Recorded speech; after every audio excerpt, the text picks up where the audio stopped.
The advice and opinions expressed by the host of Autism Live and her guests are meant solely as suggestion and should not be in any way construed as child-specific advice. Any choices you make in determining your child's treatment are completely at your own discretion.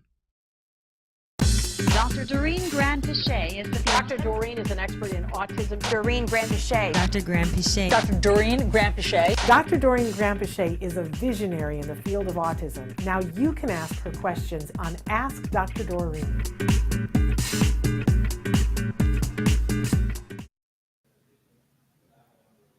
Good morning and welcome to Ask Dr. Doreen. I'm Shannon Penrod and you're watching Ask Dr. Doreen on the Autism Network. And you can see before you, Dr. Doreen Granpeesheh is here with us this morning. Good morning, Dr. Granpeesheh. Good morning, Shannon, and good morning, everyone. Happy to be here. I am so thrilled to have all of you here, and I want to acknowledge that I have a slightly hysterical dog, and we're going to hope that it calms down a little bit. But my puppy is unhappy because people are in different rooms than they were today because I have somebody back to college today. But anyway, we're thrilled to be here with you guys this morning, and hopefully that won't drive all of you too crazy. Please let us know if it does, and I'll try to figure something else out. But Dr. Granpeesheh is here to answer your questions. That's really what we're here about today. And if you know Dr. Granpeesheh, you know she's a true expert in the field of autism. I believe the preeminent expert in the field, especially in this time, but what other time is there for autism? And she's been working in this field for 40 plus years. 40 plus. I know, stop. We all want to know what her skincare regimen is. I have a tube of it here. I might share it before we're done. So there we go. But in any case, we're thrilled that you guys are here. You might be watching us. If you're watching us live, you might be watching us on YouTube, on Twitter, on Facebook, or a dozen other sites. And Traven, our wonderful, wonderful producer, is showing you what some of those places are. You can always catch us in podcasts. We are a free download wherever you get your podcasts. We are once again this year the #1 rated autism podcast, and that's all thanks to all of you guys. We hope that we are earning that. And that if you feel that is, we've been of some help to you, we do encourage you to share, like, review, let others know about us, because we want to spend our time chasing down interesting stories for you, not creating marketing. It's just, we'd rather you market us, grassroots marketing. That's what I'm trying to say. But Dr. Granpeesheh is here. She's going to answer your questions in just a second. Please feel free to write in. You can also write in on our homepage, autism-live.com, which you can also find at autismnetwork.com. We really want to encourage you to start going to Autism Network because it's where everything is going to reside. We're slowly moving things over there, and we hope that you will check out what we have there. We've already loved. You guys have been making comments and telling us what you want to see, and if a button isn't working, man, we want to know. We'll get right on top of that. I do want to say, Dr. Granpeesheh, we're in the last week of taking submissions. All submissions have to be to us by the 1st of February for the contest that we're running right now. We're looking for a new logo for the Autism Network, and we are only taking submissions from neurodivergent artists. If you identify as being neurodivergent, which covers a wide variety of things, by the way, but if you identify as being neurodivergent and you're an artist, please take a stab at that. We are giving a $500 honorarium to the winning design, and it will be featured on all of our websites and everything that we do. So we hope that you'll submit. There's only 1 week left to find out the rules. Go to info@autismnetwork.com and we'll shoot you over the rules, and you have to have a form that you have to fill out to enter the contest. So we hope that you will do that. Dr. Granpeesheh, is there anything you'd like to say? Yes. Sure. Yeah. I mean, I love that we're doing this contest. As you know, I'm very supportive of giving jobs to folks who are neurodivergent. I love that. But I wonder if there's any way we can put the rules on the Autism Network website, or if that's absolutely, we can put them on the website, and we can also put them on Autism Live's Facebook page. Exactly, fact, that's awesome. We can put it on the Facebook page for the Autism Network as well. We will. That's so good. Today. Yeah, absolutely. I can't wait. I'm so excited to see the what people send in, the submissions. Yes. We've already started to get some, and I can't wait Ooh, to show them to you. So that's so obviously, great. you're going to be on the panel of people deciding. So Exciting, it exciting. will be really fun.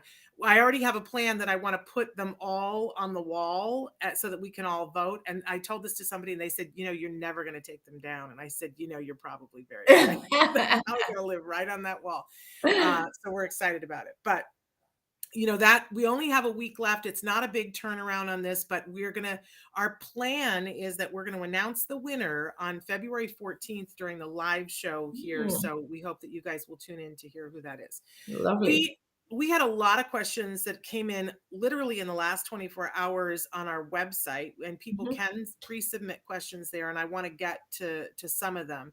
Dr. Granpeesheh, but we're taking live questions right now. So you guys can be writing in and asking questions. I want to say hello to Christina and Amanda. We're so thrilled that you're here with us. That's how that works. You guys write in and we can see your comments.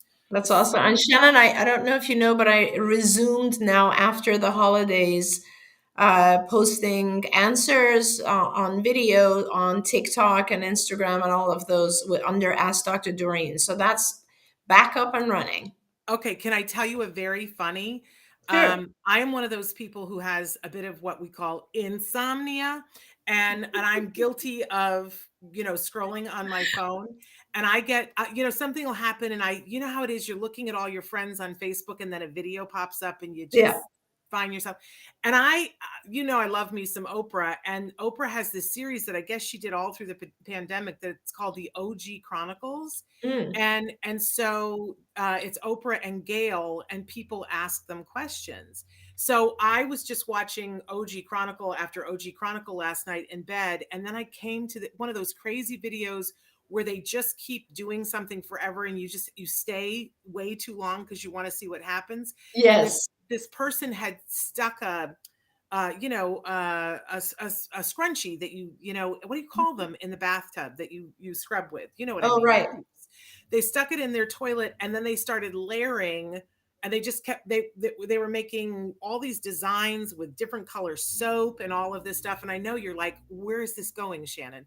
But so I'm watching that, and then they cut to ads, and you stay because you want to see what happens when she eventually flushes the toilet. They cut to an ad, and I'm looking at you. And you were wishing us all a happy, safe new year and talking about how to deal with our stress. And I was like, wait a second. Oh, that's crazy. Doreen is in the middle of this video about, and eventually I watched and the toilet got clean.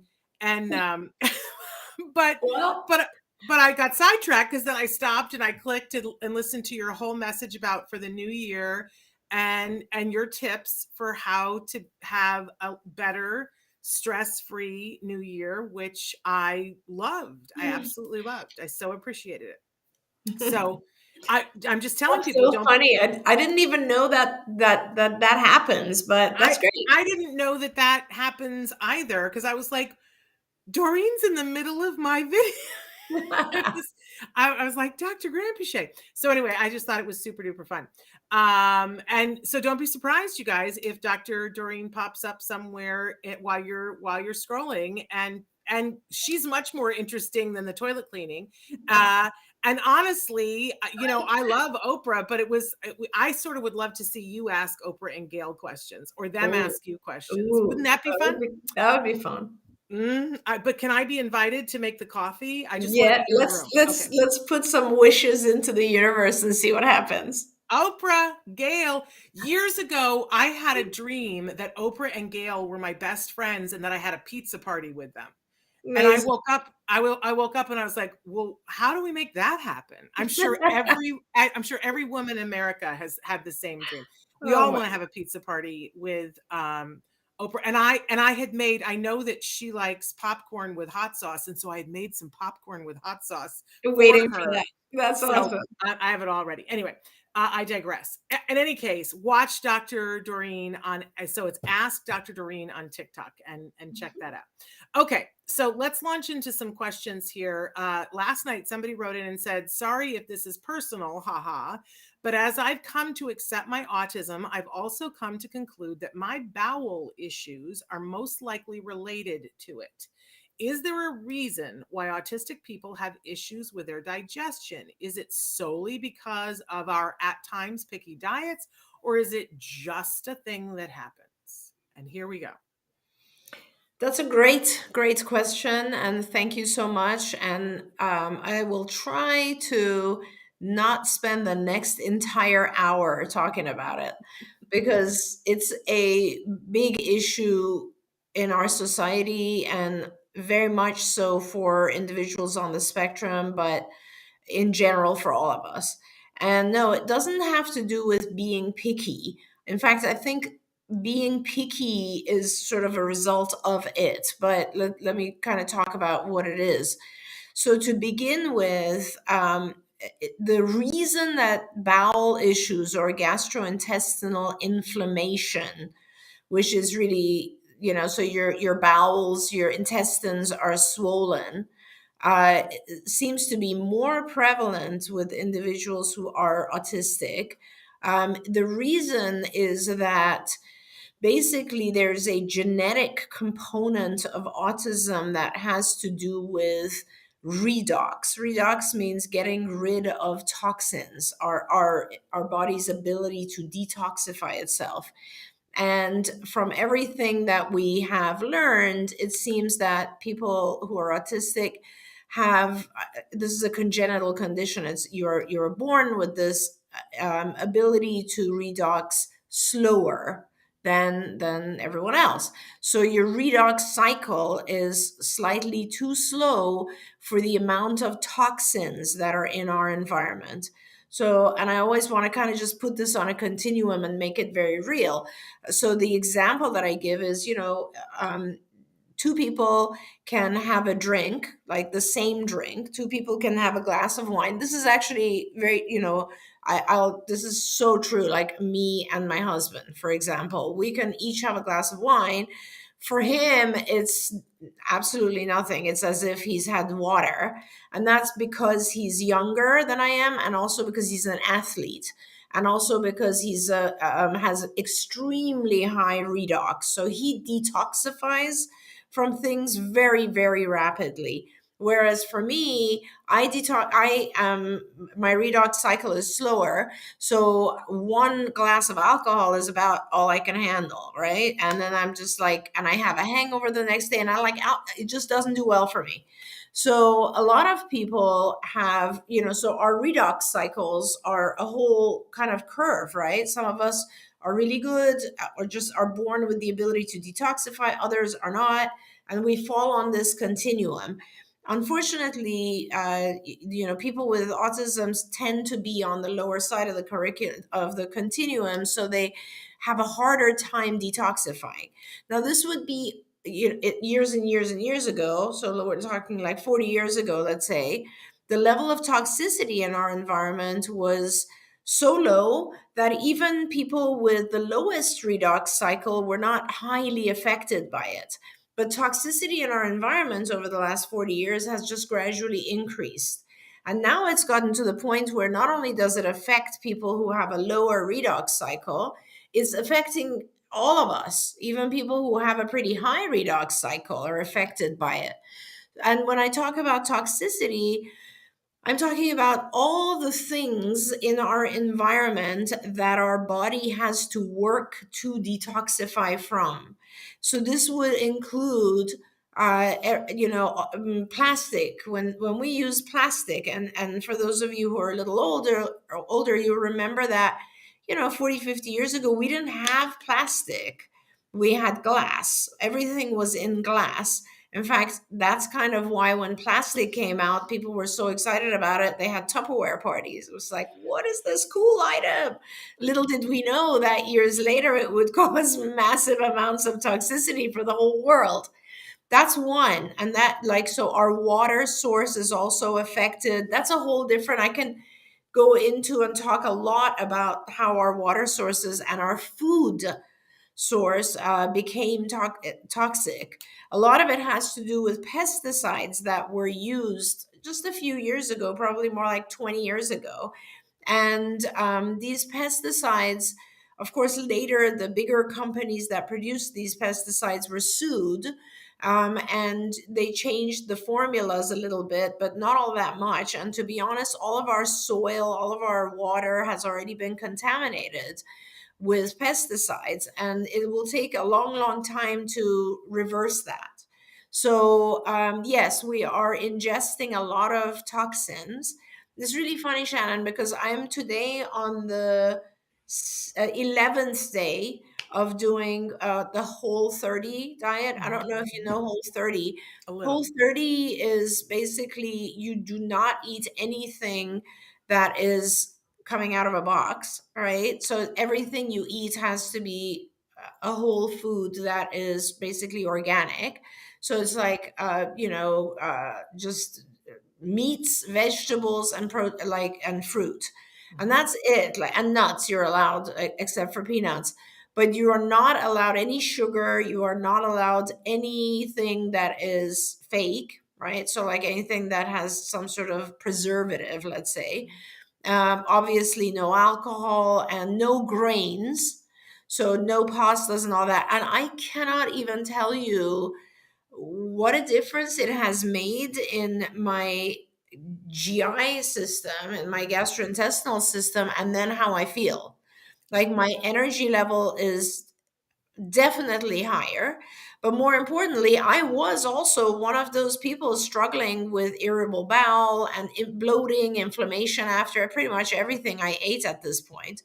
And it's only 11 days, and I feel like a different person.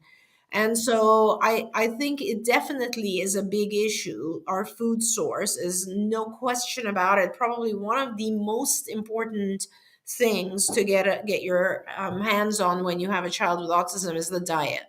There you go.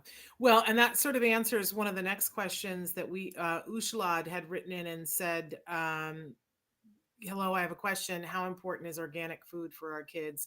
Does this make any difference? And Yeah. so I think you just answered that. And I also want to say to the person who had written in, I do think everybody that we've had on over the last 10 years, all the experts that we've had about nutrition talk about the fact this redux thing is a real thing with a lot of people, not just with people with autism, but it means that we have to deal with the gastrointestinal issues. Too often the person who wrote in said, am I just supposed to accept this? I've accepted that I have autism. Am I supposed to accept the digestion? Please don't. There is a better life for you.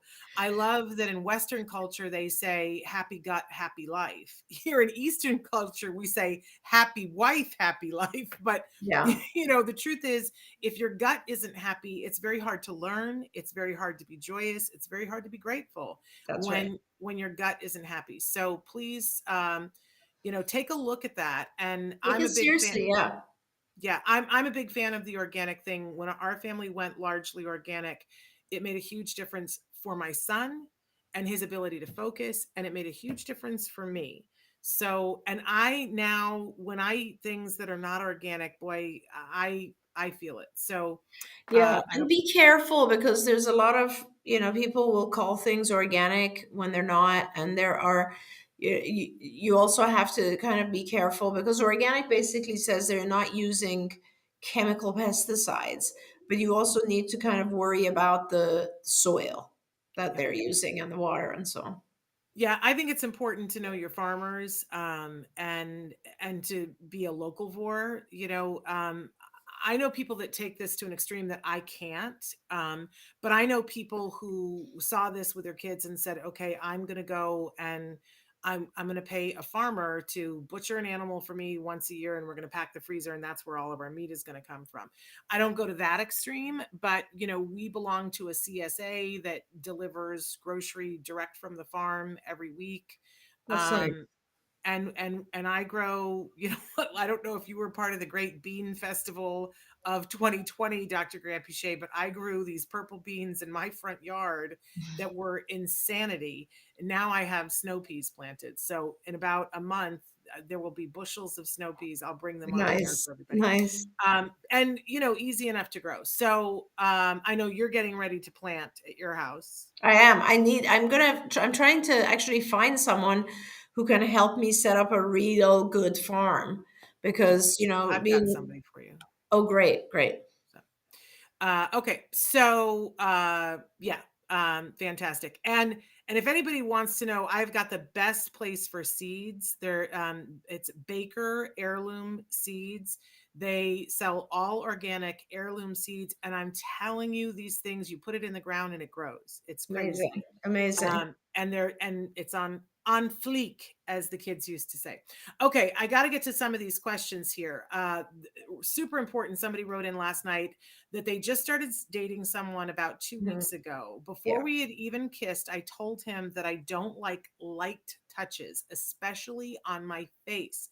Actually, that I don't like people to touch my face at all. And they say, I still have not told him that I'm autistic. After we started dating, he proceeded to caress my face. He said it was just to check if I didn't like it. I said that I didn't and removed his hand. I saw him yesterday and I feel like I want to break up already. He touched my face constantly and I had to remove it every time.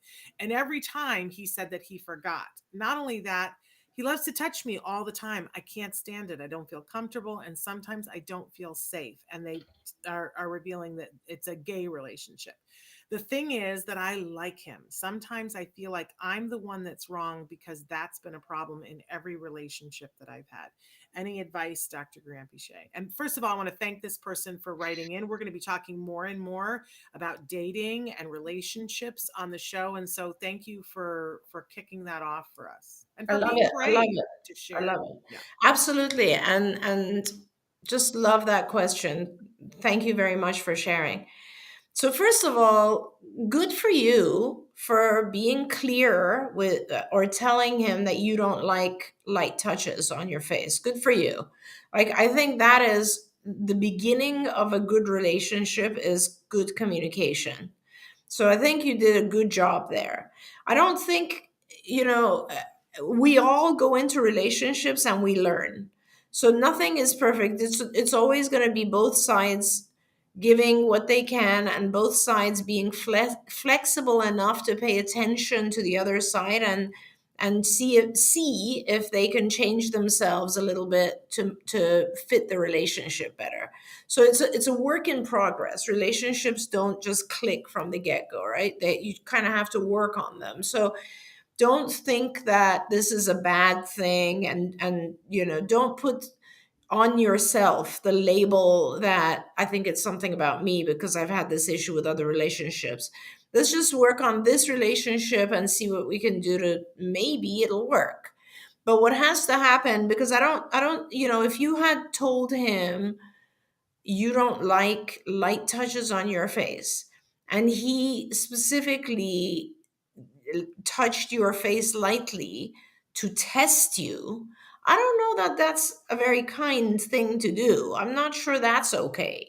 So why don't you do the following? And I'm glad to, it's great that you like him and you want to give it another chance, right? So we're there. If you want to give it another chance and you like him, do two things. One is tell him that you like him. I would tell him, and then say, but these are the things that are just not okay for me. Like, I don't like you touching me all the time. I might in the future, but right now I don't. Like, maybe it wasn't clear enough to him. And you have to be very expressive about that and make sure he understands. Now, it's entirely up to you if you want to go further and share with him that you have autism. That's a different story. That's a personal choice. But if you do decide to tell him, then I would suggest that you tell him, because of the autism, I am sensitive to certain things on my skin, but also list some of the amazing, awesome things that go with autism. For example, I'm also sensitive to people's feelings, or I'm also very creative, or I'm also, I have an incredible ability to remember things, all the amazing things. So there's always, autism has pluses and it has all, just like everything else, just like all of us. Everybody has strengths and weaknesses. And you might want to just make sure that you're very clear with him, whether or not you label it, that's up to you.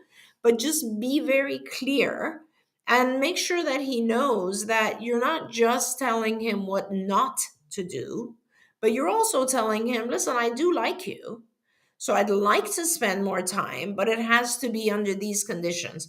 And you've done nothing wrong. You've done everything right there because you're protecting yourself. You're doing something that's going to be good for you. And you're very, in a caring way, explaining what kind of relationship you want.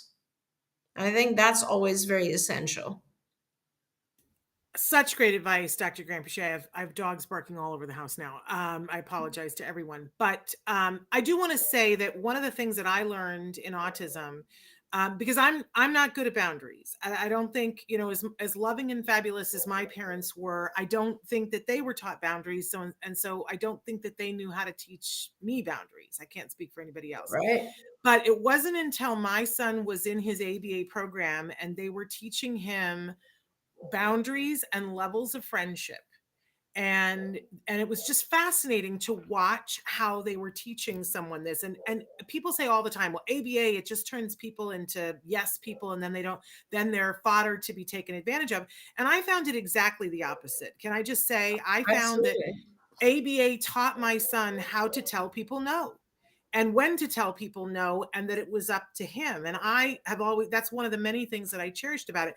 But we went through a circumstance when he was in first grade that there was a little boy that he just adored in his classroom. And he, this little kid was his buddy and he wanted to do everything with him.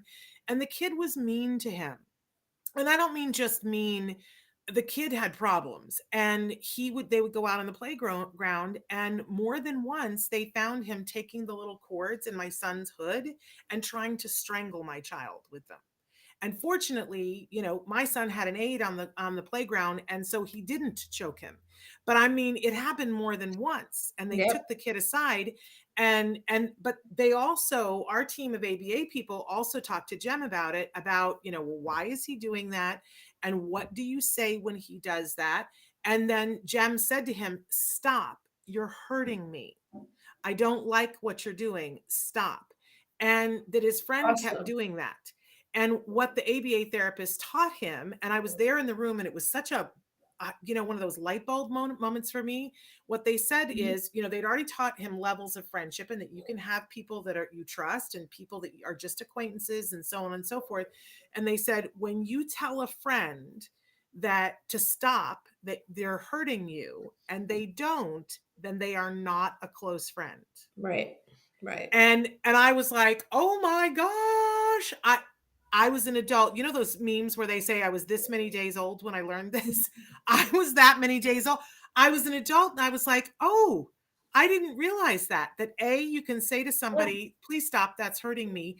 And if you say it and they keep doing it, then it's time to step away. That doesn't mean you don't have to like hate them, or it might be that they're not capable of stopping. Right. But it does mean, you're not going to get your needs met. Right. And that is a different level of friendship. We can have acquaintances, but and I was like, oh my goodness, I watched them teach that to my son, and I learned it right along with him. Absolutely. So I love that we're talking about this and getting, your needs met in the relationship and communicating your needs. But if your needs aren't being met in the relationship, I don't know. I think especially for a lot of us, we think that we're supposed to be teachers, lifelong teachers. And I do believe in investing in relationships where you learn together. But if you tell somebody this is hurting me and they don't stop, then they're not a close friend. That's right. That's right. Words to live by. Words to live by. Okay, we got so many questions that are coming in here. I want to go to Dark Angel, who says, hello, my son can read flashcards and can tell you the name of whatever you point out if he knows. But I can't understand why he can't express himself on his own. He has 4 words he says on his own. Sending you a hug, Dark Angel. We get this question a lot, Dr. Granpeesheh. We do, yeah. So, Dark Angel, this is great that you're writing in right now. Why don't you let us know? What would you like him to express himself on? Because it's very different. Like the 4 words that he says on his own. Usually, the way that we start expressing ourselves is things that we want, right? So, are the 4 words that he is expressing on his own the things that he wants? And can you begin to build those into sentences as opposed to single words? So why don't you let me know the answer to that, and we'll keep talking about it. Yeah, I also want to say that we have a wonderful speech and language pathologist who's going to start joining us for different segments throughout the week, and you're going to want to look out for her playlist. That I'm really excited about, this new edition that we're going to have. Great. But I also want to say, please write in and tell Dr. Granpeesheh that, because I know, because my son went from what your son is doing to being so verbal, doing what Dr. Granpeesheh says. I mean, it's just about building the things that are meaningful, because the first part of this question is about a different type of language that's called tacting. Labeling things becomes important later. Initially, though, the first thing that's very important is manding, asking for things. And we have to build that massively first, and then we can make tacting become spontaneous. It's sort of an order that you have to go into. And the thing that we all want, Dr. Granpeesheh, is intraverbals. And if people want to know all these things, go to the jargon of the day and you can learn about all of these things. Because what you really want, what we all want, is intraverbals. Yeah. But there's a process for everyone, even little kids that are considered completely typically developing. There's a process. Ka wants to know, I love this question, Ka. I have a question as to therapies and services. My son was diagnosed with autism and ADHD after 3 years, finally. And he is 7, and everyone says early intervention, and clearly he missed that part. I'm sending you a hug because I know you feel like you missed the boat. But her question is, will he continue to benefit from services? He is just now starting at such an older age, and she's got 2 question marks there. Yes. So yes, that's a great question, and he absolutely will continue to benefit. In fact, you benefit from these early intervention is mostly ABA, applied behavior analysis. You benefit from ABA no matter what age you are. It doesn't matter. You could be an adult, right? But the reason that they push early intervention is that there's usually, when an individual is diagnosed with autism, they have a lot of skills missing, a lot of delayed skills. And so you need a ton of time to teach all of these skills, right? Like I give the example, many of my kids who have recovered or living a completely functionally normal life, when I first met them at 2 or 3, had no words, no communication, no eye contact, no appropriate play, they had a lot of challenging behaviors because they were very frustrated.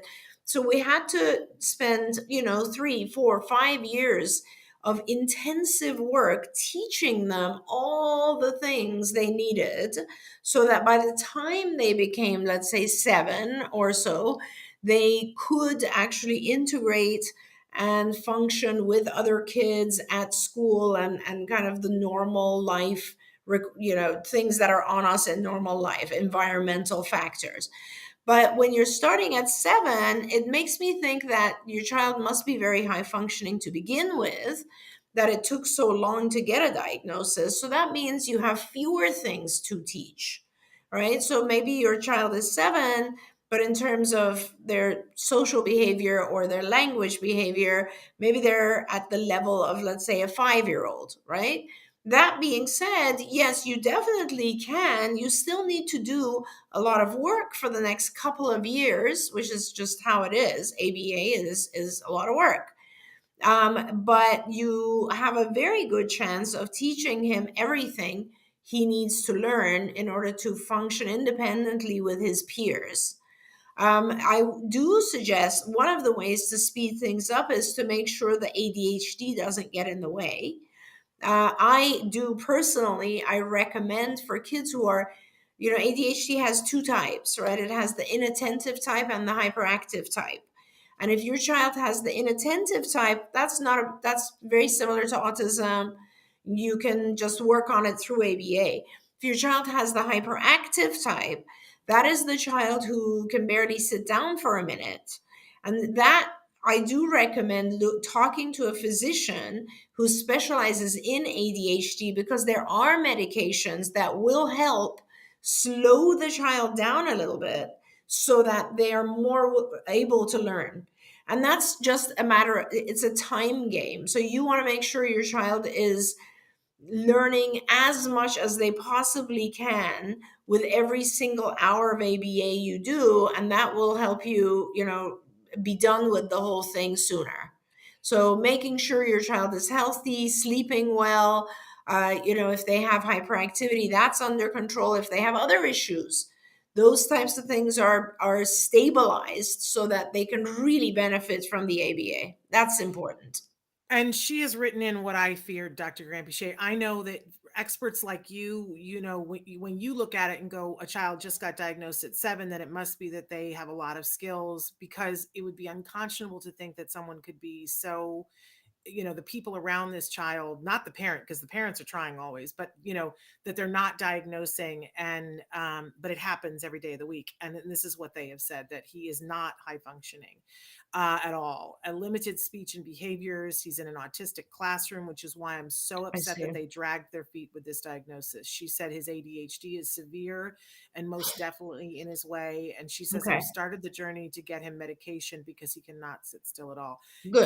Can I just say that this is a child that parent to parent, I would like to encourage you to take out or get him as organic as possible, take out the artificial colors and flavors and get rid of sugar. I say that for every child, and I agree with you, because I think the big thing is that if you can try to get him to be really open for learning, really available for learning, the things you have to do are fix his diet, get him some medication that will slow him down a little bit. And when I say fix his diet, I mean, you also need to eliminate sugar. You need to eliminate food colorings from his food, and make sure he's sleeping okay. Feed him organic foods. Try to eliminate dairy. Oh, that's the other part of this whole 30 thing, is I'm off dairy and I'm off gluten, and I feel like heavenly, like, oh my gosh, I wish I had done this sooner. So get him off of dairy and gluten, casein and gluten. It seems like harder work than, honestly, it's not that hard these days. There's so much available to us. And once you've done that, then yes, do the intensive ABA. It doesn't matter that he's 7. Get an ABA provider. That's your next challenge, by the way. While you're cleaning up his diet and all this sort of stuff, start looking for a good ABA provider who is willing to request a 40-hour program for him. A lot of ABA providers won't do that at the age of 7, because insurance companies give you a very, very hard time if you ask for a very intense program at the age of 7. But do it anyway, because even if you get him on a 20-hour program, he's going to rapidly start changing and learning. And so don't worry. Don't look to the past. Just go for it. You're on the right path and you're doing the right thing for him right now. There you go. And please feel free to write me if you need some more. Shannon at autism-live.com. I want to acknowledge that she's done a lot already diet-wise, and that she does have him sleeping really well. So those are all things that are good. They're in your good column. You're getting it done. And that good ABA is going to be real essential now. So many people writing in. I got so many things. Aaliyah wrote in and said, my son is 9 years old, autistic. He started saying a few words in the last 6 months. Initially, he had one-word speech, which regressed at 2 years of age. Is there any hope at this age that he will develop more speech and language? A 9-year-old. It's very exciting. It is very exciting, and I'm really glad that's a breakthrough, and it's awesome. And you should actually look and see kind of what has changed in his environment, perhaps also in his diet. And that would be very important. Regression around age 2 is very, very common, and I'm not going to get into why it's common, but it is. Around 18 months to 24 months is a very common period of time. And so I would be excited, and I would start really pushing the teaching. And I would do ABA, obviously. You can do speech as well. Get going on this. It doesn't matter what age he is. This is fabulous news that he has started to say some words. Same process. The only thing with our kids being older, as I said earlier, is that like we have fewer years that anyone is willing to fund the intervention, but also they have school. So it kind of takes away from their time. So wherever possible, try to like reduce school and increase his one-to-one. Think of it that way, because a lot of times I say like, yeah, I know, like, you know, the kids at school or in special ed, they might be sitting and doing a worksheet on matching or something, which in some ways might help them organize their brain, but it's very important for them to learn language and social and communication. And those are the types of things you can focus on when you are doing a one-to-one program, an ABA program. You can select the things that are the most important. For me, whenever I work with a child, it doesn't matter what age they are, the very first thing I look at is how is this individual communicating with others? Because when you can't communicate, you become aggressive, frustrated, all these depressed, anxious, all these things. So I always really emphasize the communication, whether it's verbal or nonverbal, but that somebody needs to be working on that. So that's where I would go. Thank you. Now, Dark Angel has written back in about what are the 4 things that her son asks for. She says, you're right on the money. Yes, he asks for what he wants, like want blueberries, want iPad, give hands, want yogurt. Yay. So that's awesome. So that is perfect. And now what you're going to do is you're going to start, first of all, with all the ones that he has, start expanding them to I want yogurt. So like you could hold up 3 fingers, I want, is some sort of visual cue so that he knows that, and model it for him and say, I want yogurt, and have him say it, and then you gradually fade yourself out. That, so you're expanding the ones that he already has into 3 words, right? And you're adding a ton more. So you could do activities like I want go outside. Now we're into 4 words. You can do people. I want daddy, whatever it is. So you can start to give him a lot more mans right now. And that's where you want to really focus. And the way you do that is, first of all, you list, you'll observe him for a week and see all the things that he is either getting by himself or pulling you by the hand or pointing to, or whatever, however he's communicating to you. Every single time he wants something, you will stop and you will model for him what you want him to say. And then he will say, I want juice, and you'll give it to him. If he doesn't, you model and have him imitate it. Doesn't matter, as long as he says it. And then you gradually will be like, and then he'll say the rest, and then you'll get rid of you saying the whole thing. So you're just fading back so that he can say it by himself. Once you've hit like 20 of those mans, then you will start to really focus on tacting. And tacting is just like you said, you'll point to an object and he'll say what it is. You can start expanding those as well and start having him say, it is car, or whatever it is. Start increasing the sentence length.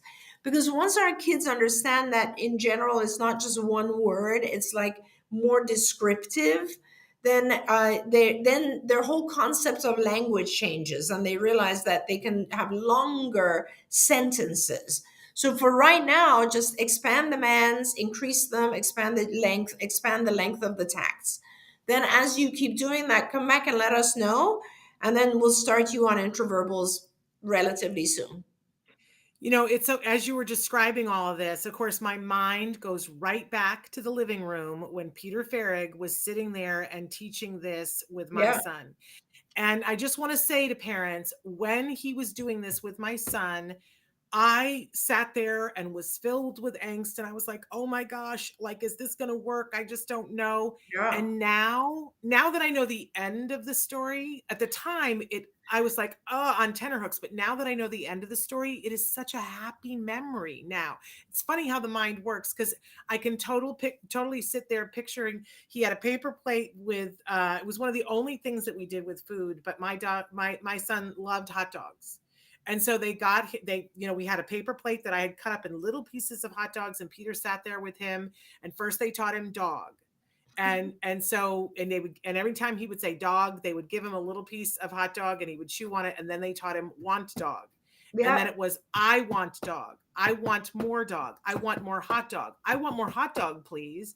And then eventually, he says, well, in physics class today, we did X, Y, and Z. Yeah. I'm telling you, I couldn't see it then. I was like, how are we going to get from there to here? But it works. Listen to Dr. Granpeesheh. She knows what she's talking about. I mean, that's a great example, Shannon, that you gave.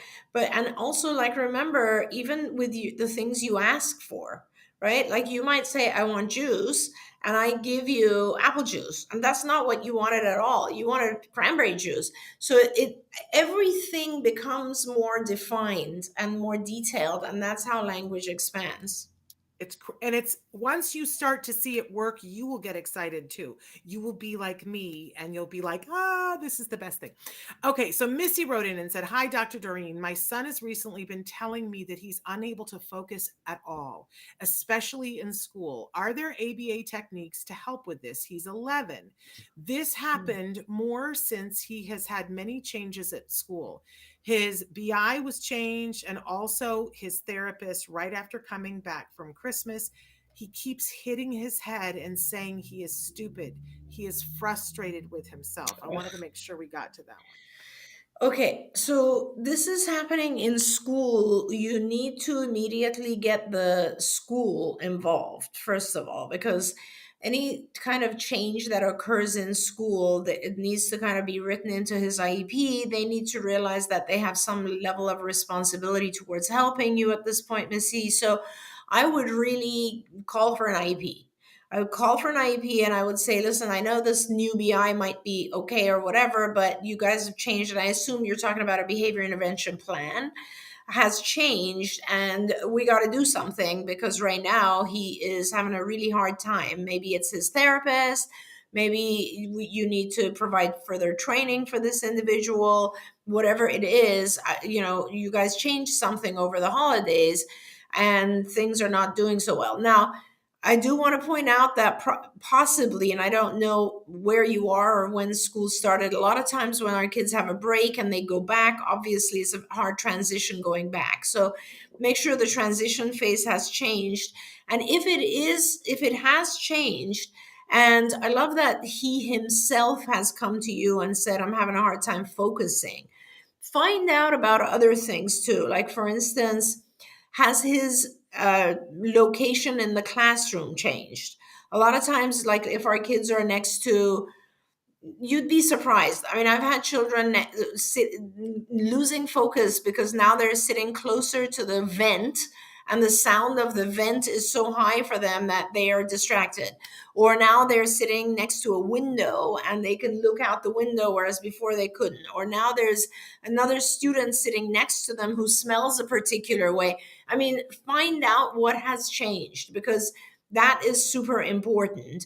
We don't usually go from things like focus don't change like that. They don't change overnight or over the period of a week. They just don't. So some other external factor is causing this, whether it is a dietary change, a location change, someone in the class is making him feel not safe. I don't know, and it could very well be a dietary change, like sugar, a food additive, whatever it is. Look into all of that and make sure while you're figuring this out that you explain to him that it isn't him at all and that things are going to be fine, and that maybe he can help you figure out what has changed so that you can try to help revert back to how he was doing. There you go. All great advice, but please let us know how it goes, Missy. I just want to say, Ka wrote back in and said, would an ABA centered based program be better than school where he gets 0 one-on-one services? And they've said that they're in California and looking into card centers. Could ADHD affect his ability to communicate and his academics? Yes. Yeah. So Yes, yes, yes. So first of all, if I had a choice, I would always select a full ABA program over school. That's just me, because to me, academics don't matter if my child can't communicate. So you have to prioritize the things that are meaningful to you. In school, even if he had one to one, he's learning academics. So you need to decide, is that what you want? You might want a little bit of each. It's entirely up to you. But one to one is always going to be a better way of teaching. There's no question about that. So that's the first one. The second one is, you're in California. That's great. You have a lot of options. Of course, Shannon and I have always recommended CARD, but at this point, I know that CARD also has wait lists, and I want you to just go after any program, any ABA clinic that will take your child and is willing to do an intensive program and will start right away. So that's what you need to focus on. That's very, very important. And wonderful. I think she also wrote that she's already done part of the diet, right? I believe so. Yes, That's really great, and that's very, very good. yes. We just have a couple of minutes here, and I want to make sure I get to this question that came in the Oh, and night. I'm sorry. One other part of it she asked was, could ADHD affect his ability to communicate on academics? Yes, ADHD affects everything. ADHD definitely affects everything. I mean, I tell my husband he has ADHD, and I tell him, I don't know how you got through school. Because, like, absolutely, everything is very hard because you're on a different speed. You're very, very fast. And so, before someone finishes a sentence, your mind has already gone to another place. And there's a lot of behavioral techniques you can do as well to slow that down, but you don't have a lot of time. And at this point, I think the faster method is the use of medication to slow him down. There you go. Want to say hi to Renee and Elvira, who have written in and said that they have commented in Dr. Doreen on TikTok and that they love it. Thank As you. do we all. But we did get this question that came in the night, and I think we're going to get more of these questions. It's a long, so I'm not going to read the whole thing, but basically this is a young person who is still living at home, but is an adult. I believe they said that they're 22 years old. But they say both of my parents are on the spectrum. My mother is diagnosed. My father refuses to be tested, but would be a shoo-in if he was, and that they are not on the spectrum. And they say, and rightly so, that there are zero resources for this situation, that it's rare, and that the resources are usually for, here's a neurotypical parent, and this is why little Bobby doesn't want to cuddle, and everything else, it doesn't address what they're talking about.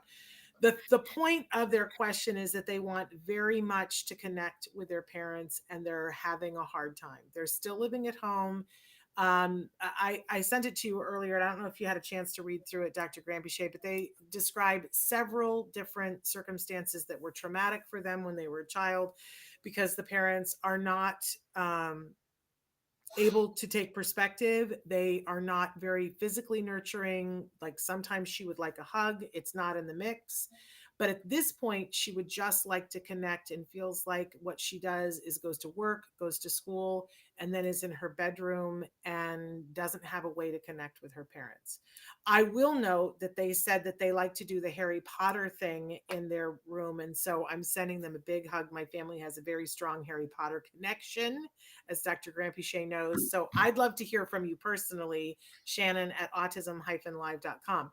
But Dr. Granpeesheh, she says, what can I do to bridge the gap? I want to spend more time with my parents and socialize with them, and stop being so upset by the things that they do or don't do with completely innocent intentions. I wasn't in a place to do that as a child when I was reliant on them, but now I'm older. It will be a lot easier if I just get some pointers. I don't want to make things worse. What do you want to say to her? First of all, this is my hug to you today. That's a very tough position to be in. For kudos to you for having figured out everything you have figured out, and for being where you are. I think there's all of us at some point in life as adults come to the conclusion that our parents are not all we had wanted them to be, dreamed they were, hoped they were. Sooner or later, once we become adults, we notice the frailties and the weaknesses of our parents. Now, noticing that on an earlier level is harder. The younger you are, the harder it is. But at some point, we all kind of accept that. And we do two things. One is we begin to build our own families and our own closer circles, let's say. And the second, well, we do three things, I guess. And the second one is we learn from the things that really upset us. We learn not to do for our own family. And the third thing is we establish different relationships with our parents, very different, right? So it's not the relationship anymore where they give to you the things that you want. It's more a relationship like friends, where perhaps you find things that are of interest to both of you, and then you pursue those things. When a parent-child relationship, the parent is mostly giving to the child, but a friendship is kind of both ways. And so I think with what you need to do is develop friendships, relationships, or your own family, and receive the things you need, the hugs and the love and so on from that group. Don't move your expectations from the parents to another group, because it is hard for them they probably have all the same feelings towards you, but they have a very hard time showing you, expressing you their interest, their love, and so on. The fact that they would rather play a video game does not mean that they don't have love towards you. It just means that that is a more prominent thing in their mind, in their brain, in their functioning. So hopefully, Harry Potter being a great one, hopefully there are maybe other similarities that you guys share and that you can build on those, but with different expectations, with expectations that you both will enjoy the time together. I feel really sad because sometimes we carry with us expectations that we had in childhood that were not fulfilled.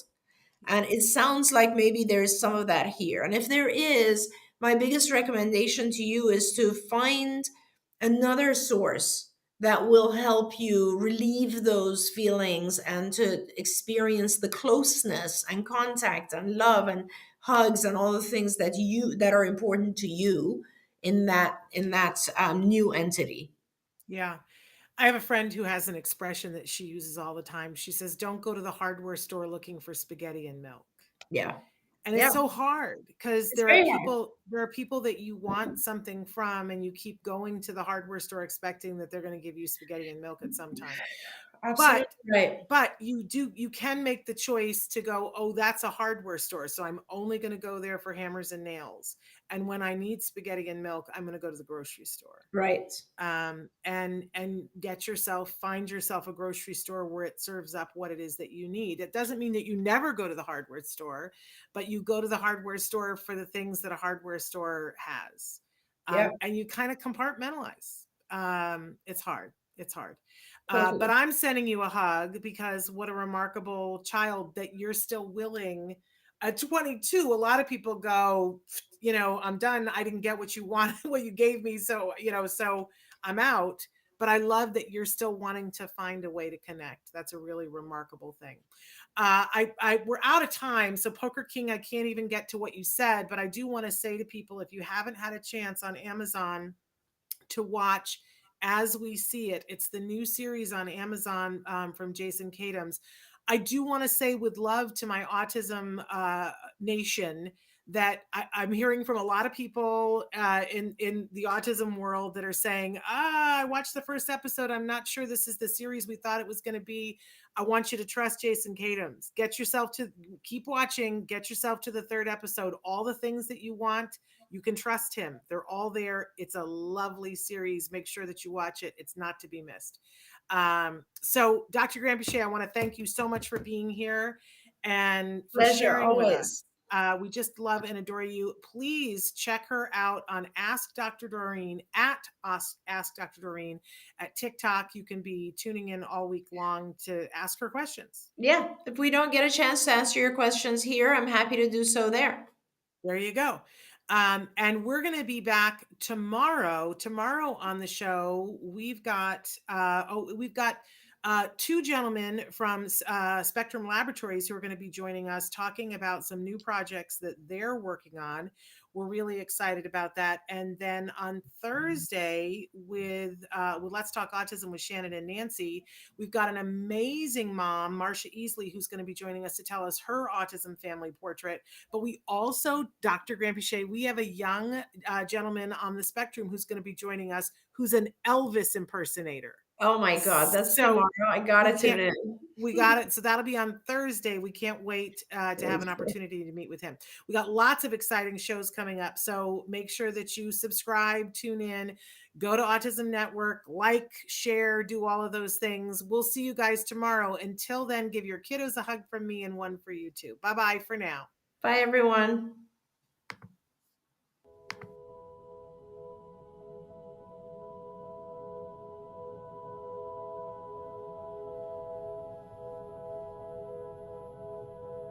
If you found anything helpful in this video, please give us a like. In fact, make sure that you smash that subscribe button on YouTube and give us a like on Facebook. You can also follow us on Twitter and on Instagram for important updates. And please download our free podcast wherever you get your podcasts. Thank you so much. See you next time.